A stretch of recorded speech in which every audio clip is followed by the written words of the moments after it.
Muy buenas, bienvenidos, bienvenidas una semana más a La Botica, aquí en la onda local de Andalucía, desde Radio Casares, cuidamos de su salud. Y lo hacemos, bueno, pues hoy con una mirada un poco hacia el cáncer hepático, ese órgano, nuestro hígado, que tantas funciones tan importantes tiene y necesitamos, bueno, pues tener una mirada especial de cuidado, y lo vamos a hacer pues entrevistando como siempre a esas personas que más conocen cómo poder cuidarlo. En nuestra sección científica hablaremos con el doctor Matías Estévez Escobar del Grupo de Trabajo de Patología de la Sociedad Andaluza de Patología Digestiva y además facultativo especialista de aparato digestivo en el Hospital Torre Cárdenas de Almería. También hablaremos con el doctor Javier Ampuero Rojo. Él es además de ser el presidente de la Sociedad Andaluza de Patología Digestiva, es médico adjunto del aparato digestivo en la unidad de hepático del Hospital Virgen del Rocío de Sevilla, que también nos acompañará para presentar en nuestra sección social la importancia que tienen las sociedades científicas, en especial en esta que nos ocupa, en la Sociedad Andaluza de Patología Digestiva. Acabaremos, como siempre, por ese repaso de noticias de salud y ciencia. Ya saben, yo soy la enfermera María Valadez y junto con mi compañero Juan Antonio Gavira estamos aquí en la onda local de Andalucía desde Radio Casares para ayudarles a cuidar su salud. No se muevan, que en un minutito comenzamos.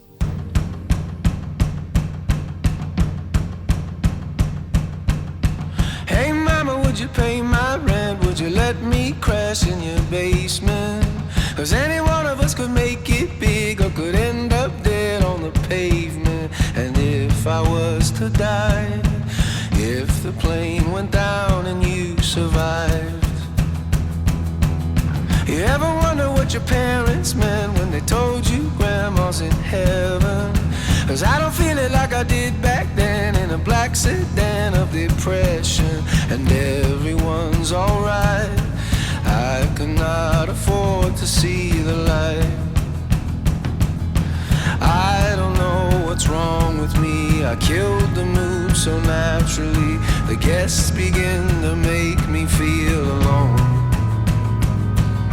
Same old song, we sing the same old song, we sing the same old, same sad song.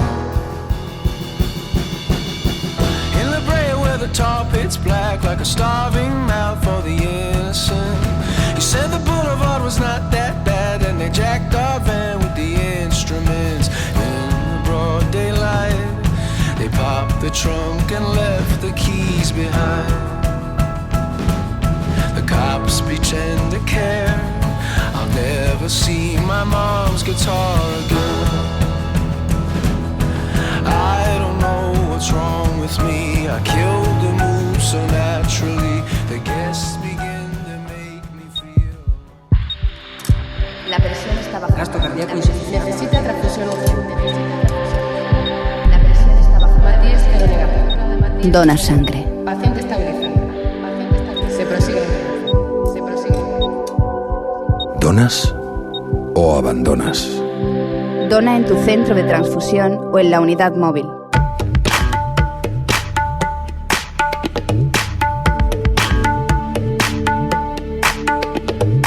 Comenzamos nuestra botica de hoy para conocer mejor el cáncer de hígado, el cáncer hepático, y para ello hemos invitado a todo un especialista. Él es el doctor Matías Estévez Escobar, que es coordinador del Grupo de Trabajo de Patología y además es facultativo especialista de aparato digestivo en el Hospital Torre Cárdenas de Almería. Muy buenas, Matías, bienvenido a la botica.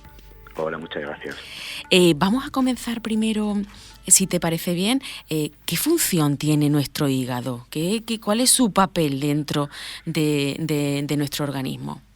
Pues bueno, nuestro hígado tiene muchas funciones. La verdad es que tiene muchas funciones que conocemos, incluso algunos que seguramente se nos quedan un poco en el tintero y que están por conocer. Pero fundamentalmente el hígado tiene una función de síntesis, importante, síntesis de proteínas que son importantes para nuestro organismo, para nuestra supervivencia, y también una función de síntesis de la bilirrubina, que la bilirrubina, como sabes, es ese pigmento, esa sustancia que sale a través de la bilis y que nos ayuda tanto para hacer la digestión como para otras funciones metabólicas del organismo. Y después también tiene una función depurativa, que esa parte es muy importante y es la parte que todo el mundo conoce, de que hay muchos fármacos que se aclaran en el hígado, muchas toxinas que se aclaran en el hígado, y que cuando la función del hígado se ve deteriorada, pues evidentemente esas toxinas pues pasan al torrente sistémico y pueden dar problemas al organismo. O sea que es un laboratorio, ¿no? Sí, y aparte de eso, como te decía, tiene muchas otras funciones, porque también tiene funciones homeostáticas, tiene funciones defensivas para el organismo, porque también tiene mucha importancia dentro del sistema inmunológico. Como sabes, participan muchos otros órganos, como el bazo, la médula. Entonces el hígado, digamos que es un gran laboratorio, como estabas comentando, en el cual existen muchas funciones diferentes. ¿Y qué es lo que ocurre cuando se ve afectado por un cáncer? ¿Qué es lo que le pasa al hígado? Pues mira, y cuando el cáncer es muy preliminar, cuando estamos hablando de que la función hepática no se ve afectada porque son tumores pequeños que no están eliminando, digamos, no están ocupando la parte del espacio en la cual están las células hepáticas funcionando de forma normal, no tiene por qué haber ningún problema en su funcionamiento.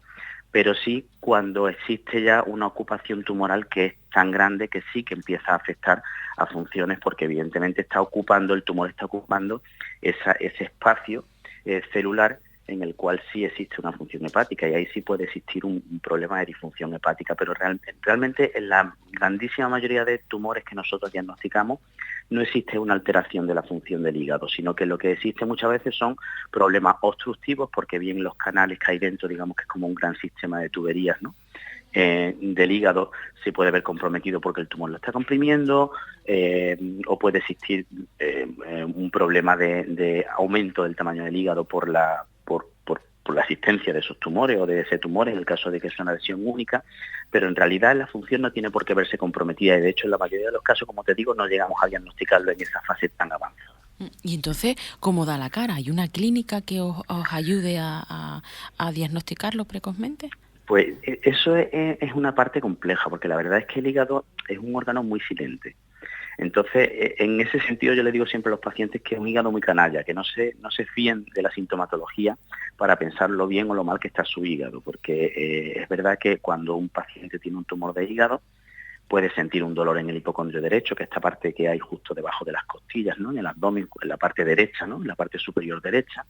Puede tener también unos síntomas muy, muy inespecíficos, como puede ser cansancio, pérdida de apetito, pérdida de peso, pero que son síntomas que todos sabemos que pueden aparecer en 20.000 circunstancias, ¿no? Entonces no es muy específico.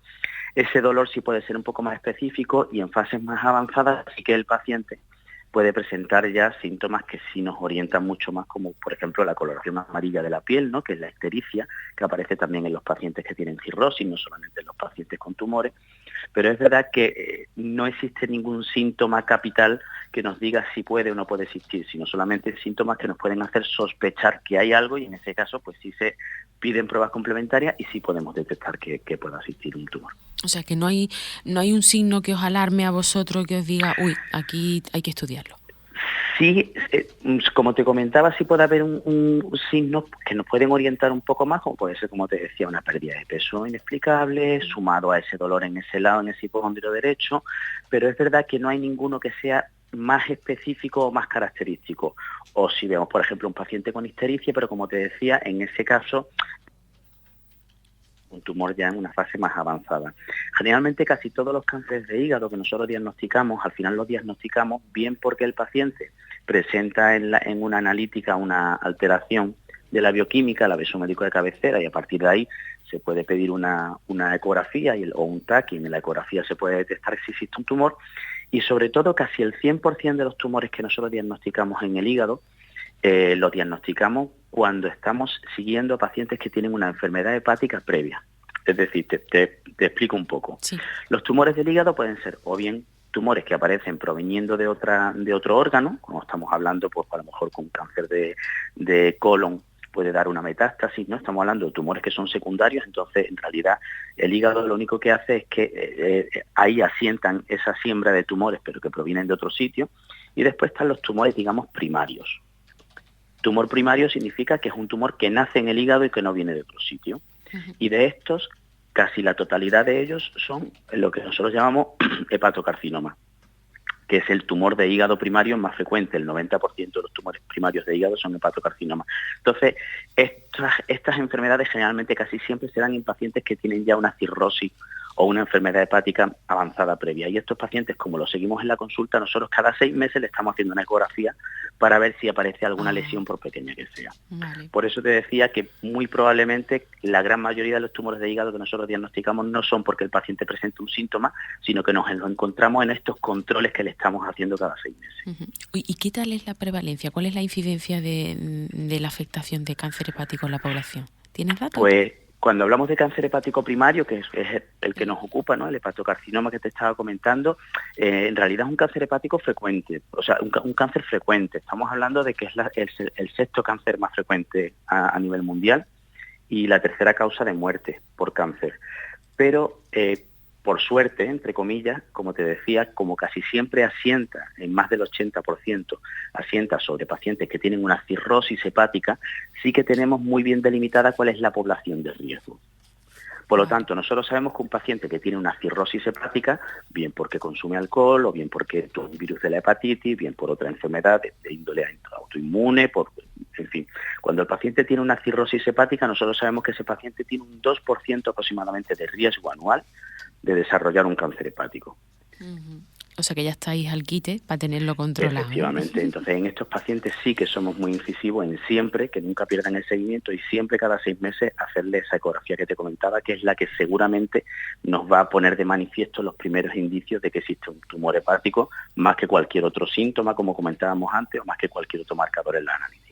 Eso te iba a preguntar, por las pruebas diagnósticas, ¿no?, que utilizáis. Has dicho analítica, has dicho ecografía, también has nombrado el TAC, ¿no? Son pruebas en las que os apoyáis para hacer el diagnóstico, ¿no? El diagnóstico de cáncer de hígado, el cáncer de hígado tiene como particularidad que es un cáncer que podemos diagnosticar sin necesidad de tener células, que eso es una cosa que no pasa prácticamente con ningún cáncer.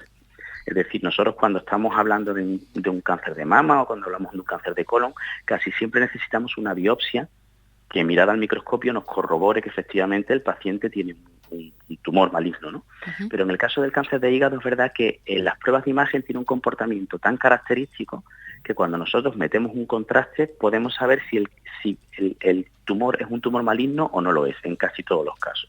En algunos casos tenemos que recurrir a la biopsia, pero en la gran mayoría se puede hacer de esa forma. Entonces nosotros cuando hacemos una ecografía y vemos una lesión sospechosa, como te comentaba antes, que la ecografía, digamos, es nuestro cribado, ¿no?, es la que nos pone en alerta. Si tenemos esa lesión sospechosa, sí pasamos a esa segunda línea de diagnóstico, que sería o bien una resonancia o bien un escáner. Uh-huh. Y una vez bien determinado, ¿cuáles son las líneas de tratamiento que se suele seguir en este tipo de cáncer? Pues en el cáncer de hígado hay muchas líneas de tratamiento. La verdad es que se ha avanzado muchísimo en los últimos años y es verdad que es un tumor que, aunque tiene todavía una amplia mortalidad, sí que tenemos muchas opciones de tratamiento. Por un lado, se podrían resumir los tratamientos en 3, digamos. Por un lado tenemos los tratamientos que son locorregionales, son tratamientos que actúan sobre el tumor directamente. Estamos hablando de tumores que se pueden operar, entonces se operan. En pacientes que tienen una cirrosis hepática y tienen un tumor hepático, si cumple determinados criterios se puede hacer un trasplante hepático. El trasplante hepático nos da la seguridad de que estamos eliminando el hígado con tumores y por lo tanto es más improbable que pueda aparecer un tumor a distancia con el tiempo. Y en otros casos podemos, a través de técnicas radiológicas, pues podemos, por ejemplo, con una aguja quemar el tumor cuando son tumores pequeños y esos tumores pues se quedan muertos, digamos, y se puede hacer un seguimiento con bastantes garantías, son tratamientos curativos. En segundo lugar, tendríamos tratamientos que son a través de rayos también, que también lo hacen los radiólogos y que son tratamientos que lo que hacen es que se aplica como una especie de quimioterapia, pero sobre el tumor directamente, que es lo que se hace a través de una vena periférica, como cuando se hace un cateterismo para el corazón, ¿no? Uh-huh. Algo parecido, pues a través de una vena se llega a la vena que nutre al tumor y a la arteria, y en esa arteria se pone ese tratamiento con quimioterapia y se trata de una forma muy, muy, muy selectiva.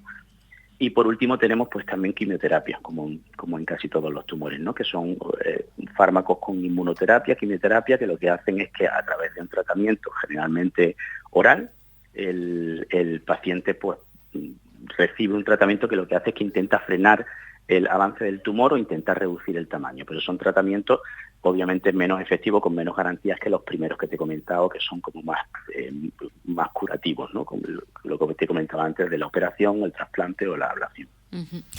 Doctor, ¿y qué tal es el pronóstico de estas personas cuando reciben estos tratamientos? Pues el pronóstico depende muchísimo de la situación en la que nosotros diagnosticamos al paciente, como es lógico. No es lo mismo encontrar un paciente que tiene una lesión de muy gran tamaño o un paciente que tiene muchos tumores en el hígado que un paciente que tiene una lesión muy localizada. Entonces el pronóstico viene muy determinado por el tratamiento que podamos darle.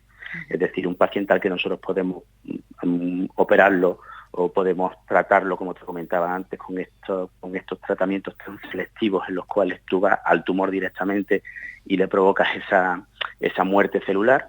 Son pacientes que pueden tener un pronóstico por encima de los 5 años, de los 7, 8 años, incluso pacientes que pueden tener un pronóstico vital más amplio que ese, pero luego en pacientes en los que ya encuentras una situación más avanzada y tienes que recurrir a esta técnica radiológica segunda que te comentaba o a un tratamiento sistémico, son pacientes que su pronóstico de vida pues a lo mejor puede ser de unos 2 años, en algunos casos algo más, si el paciente tiene una buena respuesta a la quimioterapia o a la inmunoterapia, pero es verdad que en estos casos el pronóstico de vida es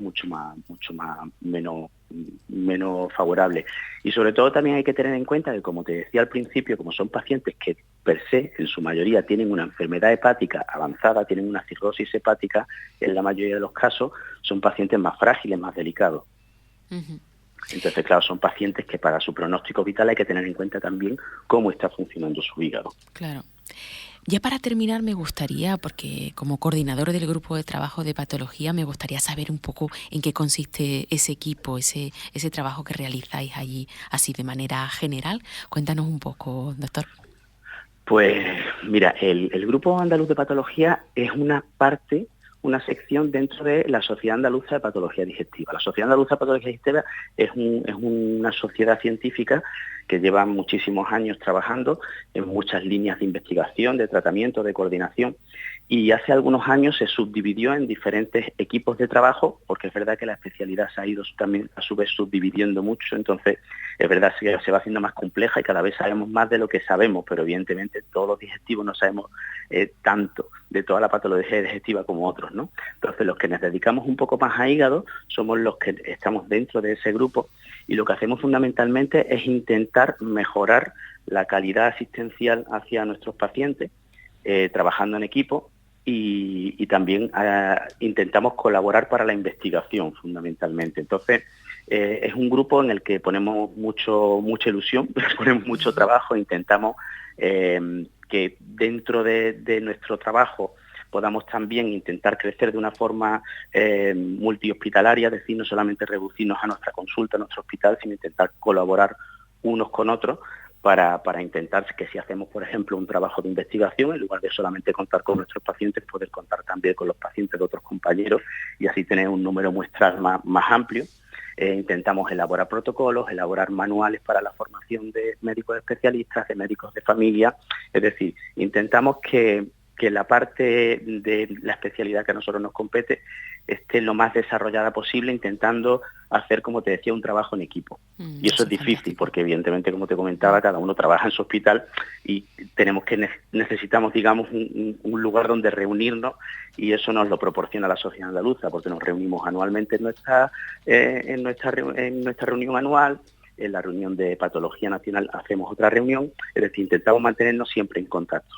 Eso está muy bien, es fantástico también para aunar esfuerzos en una mejora en la calidad de la salud de las personas. Exacto. Y sobre todo en lo que hoy nos compete. Pues muchísimas gracias, doctor Matías Estevez Escobar, facultativo especialista de aparato digestivo en el Hospital Torre Cárdenas de Almería y también coordinador del grupo de trabajo de patología de la Sociedad Andaluza de... Muchas gracias a ti. De patología digestiva. Muchísimas gracias y por este ratito, por esos conocimientos y bueno, pues le animamos a que siga en esos trabajos de investigación que tan importantes y tan buenos son para toda la sociedad en general. Hasta Gracias. Pronto. Hasta pronto, un saludo.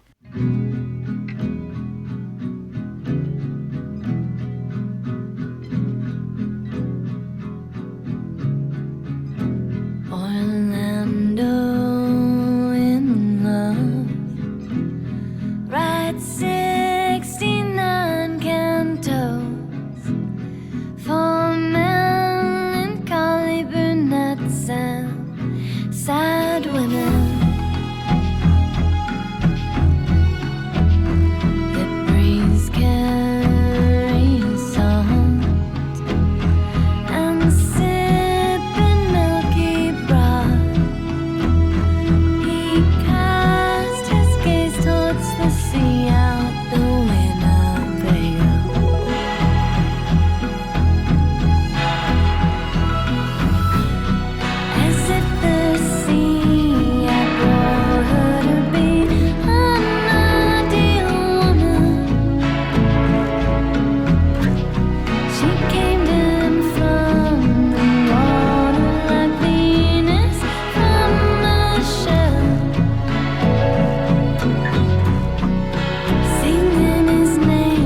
Este gesto tan simple influye en tu salud más de lo que piensas.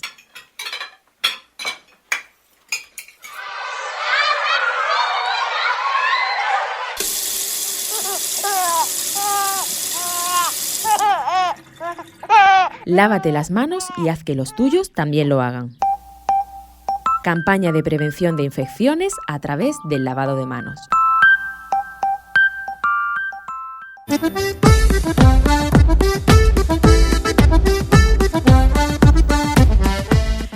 Continuamos en la onda local de Andalucía desde Radio Casares para pararnos ahora en otra sección científica, esta más terapéutica, más orientada al tratamiento, en la que nos vamos a explayar un poquito más y lo vamos a hacer como siempre de manos de expertos, como el que hoy nos acompaña en esta sección es el doctor Javier Ampuero Rojo. Él es, además del presidente de la Sociedad Andaluza de Patología Digestiva, es médico adjunto de aparato digestivo en la unidad hepático del Hospital Virgen del Rocío de Sevilla. Muy buenas, Javier, bienvenido a La Botica, ¿qué tal? Buenas, ¿qué tal? Muchas gracias por la invitación. Bueno, pues vamos a hablar un poco, nos vamos a detener después de haber conocido de manos del doctor Esteve la enfermedad del cáncer hepático, vamos a detenernos en esos avances en el tratamiento del cáncer hepático. ¿Cuáles son esas cuestiones que están haciendo ahora que, bueno, pues que el pronóstico sea un poco más favorable y que los tratamientos sean mucho más dirigidos y específicos?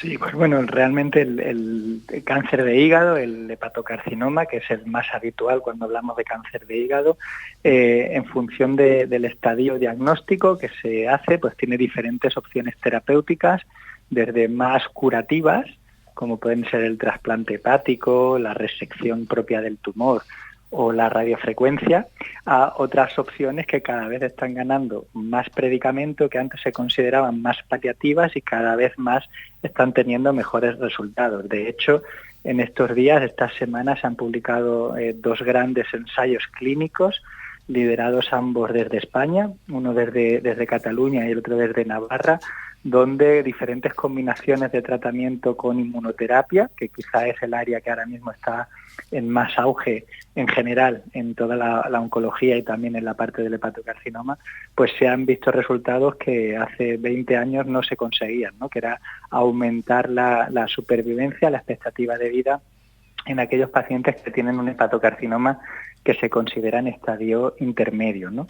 Con lo cual ahora mismo es un área, digamos, de absoluta novedad en cuanto a los tratamientos desde la llegada de estos nuevos fármacos, ¿no? de inmunoterapia, que todavía no se posicionan en la primera vanguardia como tratamientos curativos, donde, insisto, tenemos otras opciones, pero que cada vez más van ganando peso y van formando parte o por sí solos del tratamiento o en combinación con alguna otra opción. Y estos tratamientos, mientras se están administrando a estos pacientes, ¿qué tal es el impacto en sus vidas? ¿Son tratamientos que tienen efectos secundarios bastante fuertes o son tratamientos en los que se puede tener una calidad de vida aceptable? Sí, como el tratamiento es, como decía, bastante heterogéneo en función de cómo se hace de precoz, digamos, ese diagnóstico de hepatocarcinoma, evidentemente en una persona que se trasplanta de hígado por el hepatocarcinoma, y esto sí que me gustaría señalarlo porque es el único tumor que se trasplanta.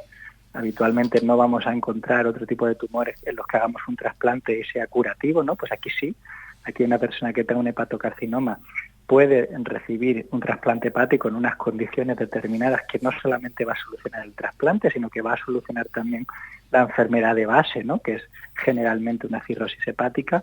Pues bien, un paciente que esté trasplantado ya tiene que tener una serie de cuidados ya de por vida, como son, por ejemplo, una medicación especial, inmunosupresora, que evita el rechazo del órgano, y bueno, hay que tener una serie de controles periódicos, acudiendo a la consulta, realizándose ecografías, en fin.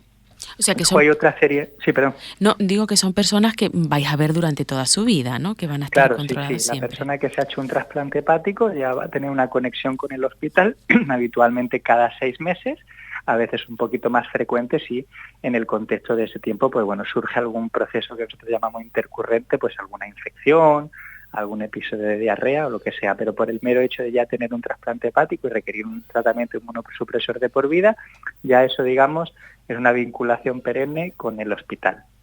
Luego estarían los pacientes que pueden recibir una resección hepática, es decir, una cirugía específica de esa zona donde está el tumor, o bien una radiofrecuencia, que es, para que se me entienda bien, como quemar con electricidad directamente ese tumor. A veces optamos por una opción, a veces por otra, y estos son pacientes que en general por el propio tumor no van a requerir una atención específica, sino por su enfermedad de base, que va a ser una cirrosis hepática, y nuevamente estos pacientes pues tendrán que venir periódicamente al hospital, habitualmente cada 6 meses, con una ecografía.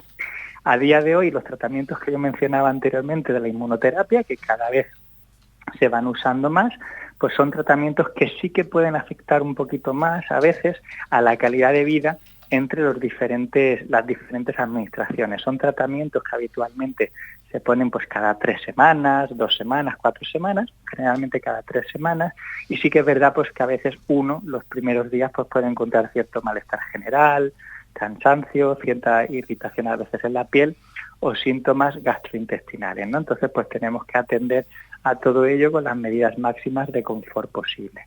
E independientemente del tratamiento que tengan, como insisto, la inmensa mayoría de las veces el hepatocarcinoma va a asentar sobre un hígado que ya tiene una cirrosis, pues tenemos que generar sobre todo un buen estado nutricional.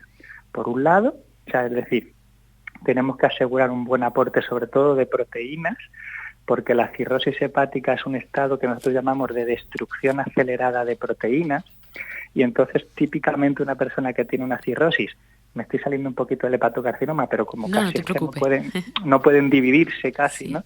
Una persona que tiene una cirrosis generalmente tiene algo que se llama sarcopenia, que es una disminución de la masa muscular, pues es muy importante asegurar un buen aporte proteico, siempre mejor si las proteínas son de origen vegetal, así son de origen animal, y luego además, no solamente ellos, sino que es interesante que tengan una cierta actividad física, ¿no? Que realicen un ejercicio físico en la medida de las posibilidades que puedan para que disminuir todavía más ese impacto de la sarcopenia, ¿no? Y que sigan siendo personas, digamos, con una funcionalidad activa. Esos generalmente son un poco las recomendaciones así a grosso modo en todo el espectro del paciente que puede tener un hepatocarcinoma sobre una cirrosis hepática. Y en el caso de cuando se utiliza la inmunoterapia, ¿los controles siguen siendo así de seguidos también? Como comentaba, normalmente la inmunoterapia ahora mismo principal o que utilizamos en primera línea, que es 2 fármacos asociados a este tipo de tratamiento, pues normalmente la administración es cada 3 semanas aproximadamente. Entonces normalmente el paciente viene al hospital cada 3 semanas porque es una administración que tiene lugar en el propio hospital, y normalmente pues se hacen una analítica el día de antes, 2 días de antes, para ver que está yendo todo bien. Entonces el paciente que está dentro de un régimen de inmunoterapia realmente viene casi una vez al mes, o incluso un poquito más de una vez al mes al hospital, pero porque también lo exige la propia administración de la medicación. ¿Y hay alguna forma de prevenir el cáncer de hígado, doctor? Lo fundamental es, lo primero, evitar tener una cirrosis hepática, porque es el principal determinante de aparición de un cáncer de hígado, y los consejos son muy parecidos para prevenir la cirrosis y luego, cuando uno tiene una cirrosis, para prevenir el desarrollo de hepatocarcinoma. Lo fundamental es tratar las principales causas de desarrollo de cirrosis a día de hoy en nuestro medio. Vamos a centrarnos en nuestro medio, que son principalmente las hepatitis virales, la B y la C. Afortunadamente la hepatitis B, con el amplio programa de vacunación que existe en nuestro medio, no supone un gran problema, es decir, la mayoría de las personas están vacunadas y es difícil encontrar personas ahora que generen una cirrosis.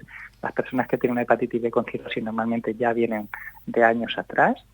Algo similar pasa con la hepatitis C, no porque haya una vacuna, sino porque hay tratamientos altamente efectivos y prácticamente se cura todo el mundo, con lo cual es difícil encontrar personas que se infecten y que puedan generar una cirrosis hepática a día de hoy. La mayoría de las personas con cirrosis hepática por hepatitis C están curados y se infectaron hace muchos años.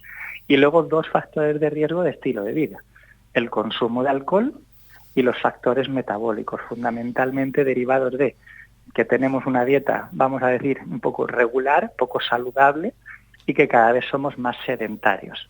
Entonces, esa obesidad, esa diabetes principalmente son factores de riesgo también de desarrollo de cirrosis. Y todos estos factores de riesgo, si no están controlados en una persona que ya tiene una cirrosis, están claramente asociados al desarrollo de hepatocarcinoma. Es decir, es como una línea recta donde los mismos factores de riesgo, primero, van a originar una cirrosis hepática, segundo, en ese paciente con cirrosis hepática van a suponer un riesgo para el desarrollo de hepatocarcinoma. Pues tomamos buena nota de lo que nos acaba de contar para en la medida de lo posible todos esos factores ambientales que podamos controlar, pues los controlemos, ¿no? Que ayudemos a nuestro hígado a trabajar como tiene que hacerlo, que tiene funciones muy importantes. Sí, de hecho, yo a mí siempre me gusta hacer recomendaciones más o menos prácticas, ¿no? Que a uno le puedan quedar en la cabeza, pues por ejemplo en el estilo de vida, comentar que no hay consumo de alcohol seguro, no lo hay, es decir, el único consumo de alcohol seguro es 0, y eso tiene que quedar muy claro. Muchísima evidencia apoya esta afirmación. Desde el punto de vista de la dieta, tenemos que tener una dieta sana, pero en realidad cualquiera de nosotros, en cómo estemos, tenemos que seguir una dieta que sea rica en fruta, en pescado, en verduras.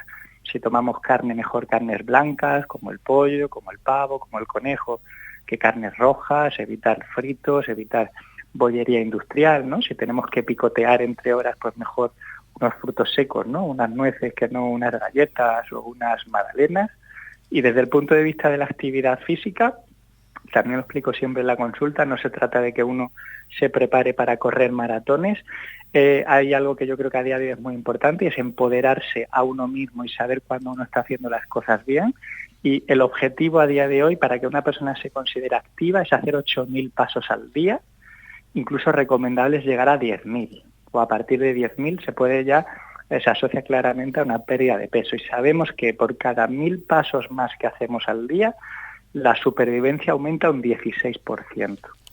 Eso es una medida altamente eficaz, difícilmente comparable con cualquier tratamiento que podamos poner y que está a nuestro alcance. Y hoy en día, ¿no? Pues con las pulseras inteligentes o los mismos relojes que podemos vernos los pasos que hemos hecho al día, pues también lo digo siempre en la consulta, si llegan las 7 de la tarde, uno mira cuántos pasos ha hecho y ha hecho 5.000, pues ya sabe que se tiene que ir a dar una vuelta. Y creo que es una manera más sana de controlar la actividad física o cómo se encuentra uno, que muchas veces la báscula, ¿no? Pasa también en la consulta muchas veces que el paciente o la paciente, a pesar de hacer cambios, a pesar de implementar cambios en el estilo de vida, pues sigue pesando lo mismo, poco más o menos, y se frustra uno, ¿no? O entra poco menos que en depresión, ¿no? Y es que, bueno, los cambios a veces de peso tardan. Incluso no solamente eso, que yo también lo explico normalmente, a veces no se cambia demasiado el peso porque pasa la masa grasa a transformarse en masa muscular. Y entonces es muy importante la distribución de la masa, ¿no? A nivel corporal, que a veces no lo medimos, pero por eso creo que hay otros indicadores que son más sanos, ¿no? Como podrían ser estos de los pasos que uno hace al día. Pues tomamos buena nota. Muchísimas gracias, doctor Javier Ampuero Rojo, médico adjunto de aparato digestivo de la unidad de hepático del Hospital Virgen del Rocío de Sevilla. No se vaya muy lejos, que vamos a seguir hablando, pero vamos a dar unos minutitos de descanso a nuestros oyentes. Muchas gracias. Perfecto. Muchas gracias por la invitación.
You got me hooked. You got me hooked. You got me. You got me hooked.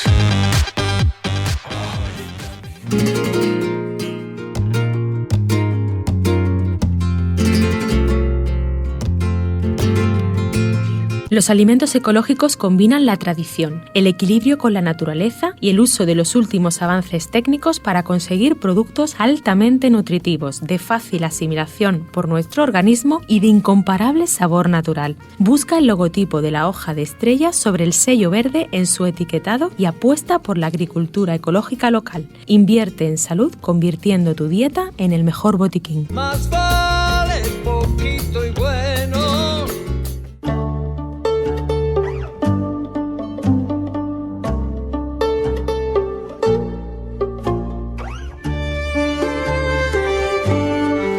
Damos paso con esta cabecera de música a una de las secciones más queridas de nuestro programa de La Botica, en nuestra sección social en la que conocemos pues grandes entidades que ayudan muchísimo a las personas, y hoy nos vamos a centrar en una científica. Vamos a conocer a la Sociedad Andaluza de Patología Digestiva y para ello volvemos a invitar al doctor Javier Ampuero Rojo, que es el presidente de esta sociedad. ¿Qué tal, Javier? Bienvenido de nuevo. Muchas gracias de nuevo. Cuéntanos, ¿quiénes sois las personas que formáis parte de la Sociedad Andaluza de Patología Digestiva? Bueno, pues esa respuesta es fácil. Somos los médicos especialistas en aparato digestivo que integran las diferentes provincias de la comunidad autónoma, ¿no? de Andalucía. Y bueno, cada uno tenemos nuestras inquietudes, nuestra formación un poco más específica, porque la especialidad de aparato digestivo es una de las más amplias que existen y entonces abarcan diferentes órganos, ¿no? Y entonces a nivel de funcionamiento interno, por ser de alguna manera más operativos, pues trabajamos en 6 grupos de trabajo diferentes que ahora comentaré porque yo creo que puede ser interesante. Eso desde un punto de vista más científico, y eso nos permite pues elaborar estudios de investigación, estar interconectados entre diferentes provincias, ¿no? De manera que podamos hacer abordajes más o menos homogéneos en el diagnóstico, en el tratamiento, intentando reducir en lo posible pues a veces las situaciones de inequidad, ¿no? Que se pueden producir entre diferentes provincias. Luego tenemos una pata también de formación para nosotros, para el colectivo médico especialista en aparato digestivo, y a veces también se nos acercan otros compañeros de otras especialidades, porque a veces medicina intentamos teóricamente hacer como compartimentos estancos, pero evidentemente eso es imposible. Entonces hacemos diferentes cursos presenciales, online, en fin, en las diferentes áreas en las que se distribuye la especialidad. Y luego también somos de alguna manera interlocutores con la administración, con el Sistema Andaluz de Salud, con diferentes organismos públicos a la hora de proponer, por ejemplo, en el caso nuestro, pues la gestión del cribado de cáncer de colon o la sedación en las salas de endoscopia, etcétera, ¿no? De alguna manera, insisto, intentando armonizar un poco todo lo que se va haciendo en todas las provincias. Oh, increíble. De una manera un poco más práctica, los 6 grupos de trabajo pues son, a ver si no me olvido de ninguno, el grupo de hepatología, el grupo de cáncer de colon, el grupo de enfermedad inflamatoria intestinal, el grupo de endoscopia, el grupo de trastornos funcionales y alteración de la motilidad, y uno de reciente creación, de finales del año pasado, porque detectamos de alguna manera esa necesidad que no estaba cubierta, que es el grupo de páncreas, el grupo de enfermedades pancreáticas. Entonces, los diferentes médicos, pues en función de la afinidad, yo particularmente pues estoy en la unidad de patología de mi hospital, pues estoy integrado, además de ser presidente de la sociedad, en el grupo de patología. Cada uno de nosotros, insisto, en función de la afinidad que tenemos, trabajamos en alguno de esos grupos de trabajo, insisto de nuevo, pues bueno, con aspectos de investigación, formación, gestión, un poco velando por todo ello. O sea que integráis un gran equipo realmente que abarca toda Andalucía, ¿no? Que lo más interesante. De hecho, Actualmente seremos aproximadamente 750, 800 socios. Hay pocas sociedades autonómicas que tengan una cantidad de socios tan importante. Bueno, y sobre todo socios tan especializados como los que aquí se dan lugar, ¿no? Y repartidos por toda nuestra geografía andaluza, que eso hace que, bueno, primero que las muestras a la hora de investigar sean más amplias y eso ayuda mucho. Y luego, como decían, ¿no? El tema de la equidad, ¿no? Eso es muy importante porque a veces algunas provincias no sé de qué depende, ya esos conocimientos no llego, pero sí es cierto que a lo mejor no tiene tantos medios para realizar ese tipo de investigaciones como en otras, ¿no? Claro, entonces nosotros estamos siempre ojo a visor, si se puede decir así, ¿no? Para intentar rescatar aquellas provincias o aquellos centros, ¿no? De la provincia que sea, que bueno, pueden quedarse un poquito más al margen de alguna de las estrategias que consideramos clave o esenciales y bueno, pues intentamos tomar las medidas oportunas pues para incorporarlos siempre, ¿no? Y más o menos, en la medida de lo posible, todos de la mano. Bueno, y esto fuera parte de vuestro trabajo en el hospital, porque tendréis que sacar tiempo para diseñar este tipo de investigaciones dentro del grupo de trabajo, reuniros, ¿no? Me imagino que... Sí, bueno, esto es absolutamente complementario y extra a lo que es nuestro trabajo remunerado, digamos, ¿no? Que es la mayoría de las ocasiones el trabajo en el hospital. De hecho, pues, por ejemplo, la primera reunión, digamos, de mi legislatura presidencial, que será en febrero, pues la reunión es un viernes por la tarde y un sábado por la mañana, ¿no? De alguna manera reflejando un poco el tener que buscar un hueco cuando no interfiera con tu actividad laboral, que lamentablemente lo que interfiere es con la familiar. Claro, con la familiar. Pero bueno, al final los que más o menos estamos ahí metidos creemos en ello, creo que en definitiva estamos contentos. Realmente es importante este tipo de sociedades, y ya no solamente hablo de la mía, sino de cualquier otra especialidad en este sentido, porque se pueden conseguir cosas, se pueden hacer cosas. De hecho, fundamentalmente tenemos dos compromisos en la Sociedad Andaluza de Patología Digestiva. Una es, evidentemente, con nuestros socios, en las líneas que comentaba anteriormente, pero otra es con la sociedad. De hecho, una de las cosas que más ilusión me hace es que hemos puesto en marcha ahora una de las vocalías, que es la de alfabetización en salud, porque creo firmemente que tenemos que generar actuaciones y mejorar nuestra comunicación hacia la sociedad, de lo que hacemos, el impacto que tiene lo que hacemos y escuchar, ¿no? Creo que ser una relación bidireccional también, pues muchas demandas que puede tener la sociedad o inquietudes o áreas de incertidumbres. Habitualmente, por ejemplo, ¿no? Cuando uno se va a someter a una endoscopia, pues si la sedación es mucho tiempo, poco tiempo, en fin, hay muchos ejemplos, ¿no? Que podrían integrarse dentro de este concepto, y yo creo que bueno, es algo sobre lo que vamos a trabajar y desde luego será una de mis líneas prioritarias. Pues eso es fantástico, porque son este tipo de sociedades, de entidades las que hacen que progrese, pues que haya más calidad en nuestra asistencia sanitaria, sobre todo cuando hablamos de nuestra asistencia sanitaria pública. Y nosotros desde, bueno, pues aquí queremos ser vuestro altavoz, cualquier cosa que queráis comunicar, nada más que tenéis que decírnoslo, porque en nuestro programa queremos daros esa voz, ¿no? Queremos que... Sí, pues sin duda para nosotros es muy importante encontrar espacios como este, porque es una manera, ¿no?, de llegar un poco lo que yo estaba comentando anteriormente, de llegar a la gente, ¿no?, de entrar en la casa de la gente y bueno, poder un poco solventar o aclarar pues algunas cuestiones, insisto, que pueden tener o puede haber áreas de incertidumbre o de inquietud o simplemente avidez, ¿no?, de conocimiento al respecto de lo que podemos hacer. Pues perfecto. Muchísimas gracias, doctor Javier Ampuero de Rojo, presidente de la Sociedad Andaluza de Patología Digestiva. Primero por esa gran labor que hacéis en vuestro caótico horario, que sé que la conciliación familiar no existe, pero le agradecemos muchísimo a usted y a todo el equipo de profesionales que integran esta sociedad por hacer que, bueno, pues que nuestra salud mejore gracias a esas inquietudes, a esos grupos de trabajo que se crean y al final, pues pues doten de esa calidad humana que tan necesaria es cuando una persona pasa por un proceso de enfermedad, en este caso, como hemos estado hablando a lo largo del programa, el cáncer hepático. Así que mi enhorabuena por ese gran trabajo y bueno, pues y animarles a que sigan.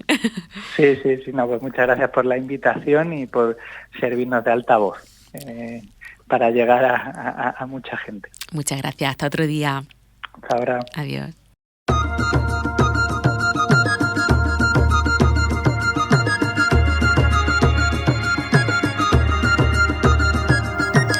Damos paso ahora al breve repaso por noticias de salud y ciencia. Relacionan las bebidas azucaradas con millones de casos de diabetes y enfermedades cardíacas. En un nuevo estudio que sin duda levantará mucha polémica, se estima que por culpa del consumo de bebidas azucaradas, cada año se producen en el mundo 2,2 millones de nuevos casos de diabetes tipo 2 y 1,2 millones de nuevos casos de enfermedades cardiovasculares. Café, té y cáncer. Un nuevo estudio ha examinado si el consumo habitual de café o de té influye de algún modo sobre la probabilidad de la persona de desarrollar cáncer. Esta investigación se ha basado en un reanálisis de datos de más de una docena de estudios y los resultados indican que el consumo habitual mañanero importante de café o té conlleva un menor riesgo de desarrollar cáncer de cabeza y de cuello, incluidos también los cánceres de boca y garganta. ¿Más tendencia a la obesidad al vivir en una ciudad? Vivir en una ciudad es bastante distinto que vivir en el campo. Un estudio reciente ha examinado si entre esas diferencias hay factores que tienden a promover más la obesidad cuando se vive en una ciudad que cuando se vive en una zona rural. El estudio se ha centrado en el caso específico de ciudades españolas, pero se puede aplicar a muchas otras naciones. El equipo de investigación ha presentado sus informes finales que persiguen sobre todo fomentar modelos alimentarios sostenibles e inclusivos que garanticen el acceso a los alimentos saludables. El objetivo de este proyecto, que se llama Food Transitions, es desarrollar un marco integral de evaluación de los sistemas alimentarios urbanos, facilitando una transición ecológica justa.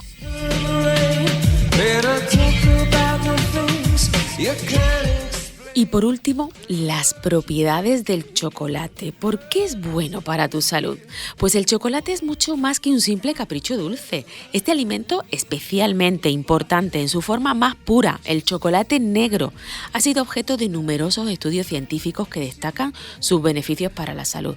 Es rico en antioxidantes, por lo tanto, ejerce una protección contra el estrés oxidativo. Y es que en un estudio publicado en el Journal of Nutrition demostró que consumir chocolate con alto contenido en cacao aumenta la capacidad antioxidante del organismo, contribuyendo a una mejor salud general. Pero es que también tiene beneficios en el corazón.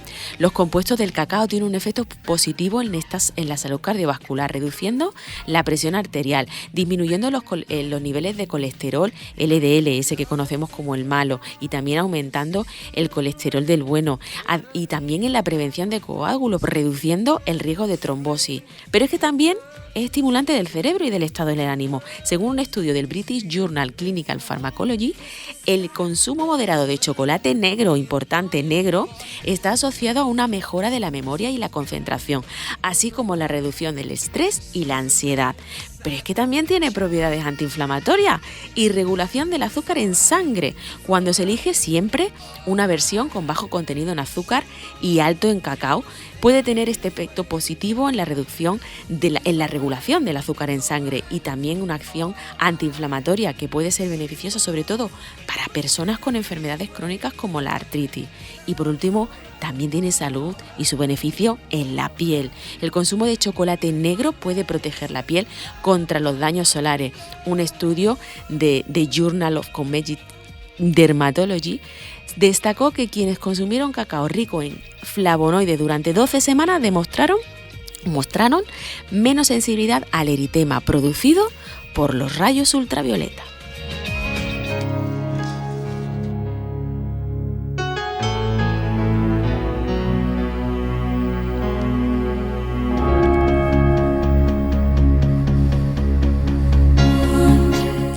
Y ya sí, Hasta aquí nuestro programa de hoy. Esperamos haberles ayudado a conocer un poco mejor qué tenemos que hacer para ayudar nuestra salud hepática, para evitar ese temido cáncer hepático o para detectarlo lo antes posible y así ponernos en manos expertas de estos profesionales que tenemos en nuestra sanidad pública.